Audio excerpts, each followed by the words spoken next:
नमस्कार बच्चों।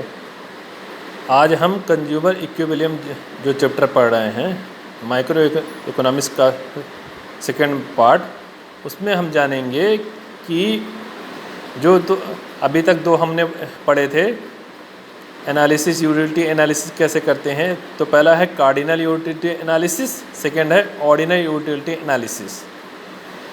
तो यूटिलिटी क्या है? उपयोगिता। तो किसी चीज़ की उपयोगिता का विश्लेषण हम कैसे करते हैं? तो पहला जो अल्फ्रेड मार्शल जी ने दिया था, कार्डिनल यूटिलिटी एनालिसिस। तो कार्डिनल यूटिलिटी एनालिसिस को हिंदी में कहते हैं गणनात्मक उपयोगिता विश्लेषण, और ऑर्डिनल यूटिलिटी एनालिसिस को कहलाता है क्रमिक उपयोगिता विश्लेषण। और कार्डिनल यूटिलिटी एनालिसिस को किसने दिया था? अल्फ्रेड मार्शल ने। और ऑर्डिनल यूटिलिटी एनालिसिस को J.R. हिक्स ने। क्लियर? दोनों बड़े इकोनॉमिक्स थे, तो उन्होंने दिया था। कार्डिनल यूटिलिटी एनालिसिस में हम एज्यूम करते हैं कि जो हमारी किसी कम्युनिटी की लेवल ऑफ यूटिलिटी है, उसको हम नंबर की टर्म में रिप्रेजेंट करते हैं। तो कार्डिनल यूटिलिटी को हम कैसे मेजर करते हैं? पहला टोटल यूटिलिटी और सेकेंड है मार्जिनल यूटिलिटी। तो टोटल यूटिलिटी क्या होता है? Total utility of a fixed quantity of the community is the total satisfaction derived from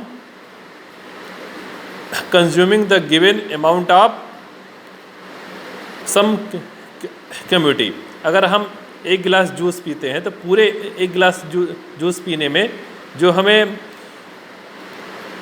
जो उपयोगिता मिलेगी, जो हमें सेटिस्फैक्शन मिलेगा, वो कहलाएगा उसकी टोटल यूटिलिटी। और total utility depend as the quantity of the community as consume. जितना हमने किसी कम्युनिटी की कंज्यूम किया है, उस पर डिपेंड करता है हमारा टोटल यूटिलिटी, जिसे हम रिप्रेजेंट करते हैं TU से। और सेकेंड है marginal utility.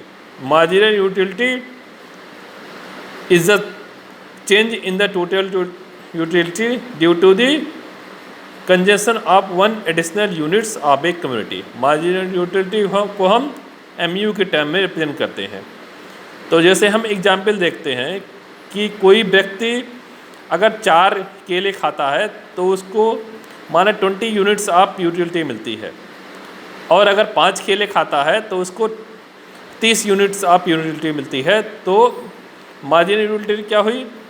Total utility of 5 minus total utility of 4। तो 30 minus 28 equal to 2।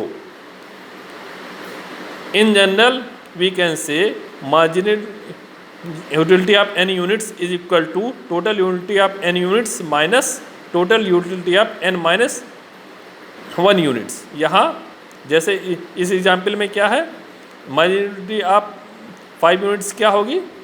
Total utility of 4, total utility of 5 30 minus total utility of 4 which is 28 equal to 2।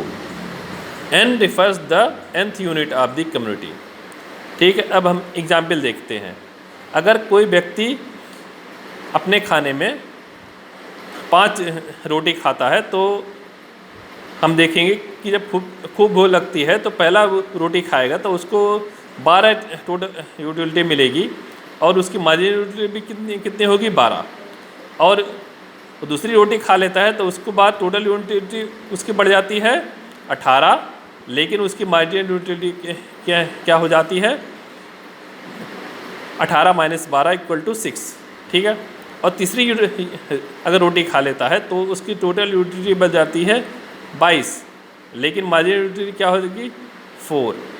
इसी तरीके से वो 5 रोटी खा लेता है, तो उसकी टोटल यूटिलिटी हो जाएगी 24, और मार्जिनल यूटिलिटी क्या हो जाएगी? 0। यहाँ तक अब उसका पूरा पेट भर गया।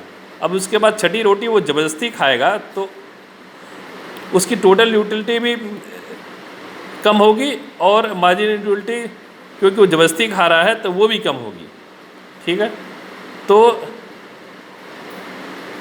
हम देखते हैं जैसे जैसे हम चीज़ें कंज्यूम करते आते हैं, उसी तरीके से मार्जिनल यूटिलिटी धीमे धीमे कम होती आती है और टोटल यूटिलिटी एक पॉइंट तक बढ़ती है, फिर दूसरे पॉइंट स्टेबल हो जाती है, उसके बाद फिर वो निगेटिव होना शुरू होती है।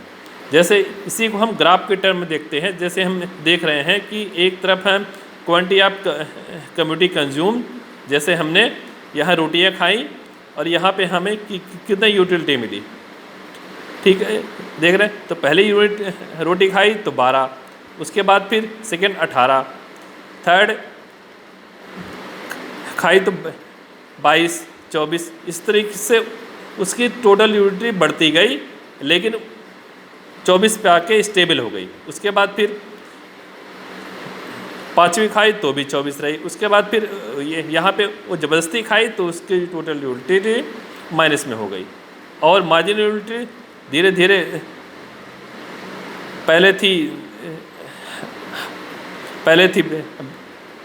12, उसके बाद 6, उसके बाद 4, उसके बाद 2, उसके बाद 0, उसके बाद निगेटिव में 2, ठीक है। तो ये हो गया आपका कार्डिनल यूटिलिटी एनालिसिस। हम इसी के आगे इसको और बढ़ाएंगे, लॉ ऑफ डायमेंशनिंग रिटर्न, ठीक है। धन्यवाद जी।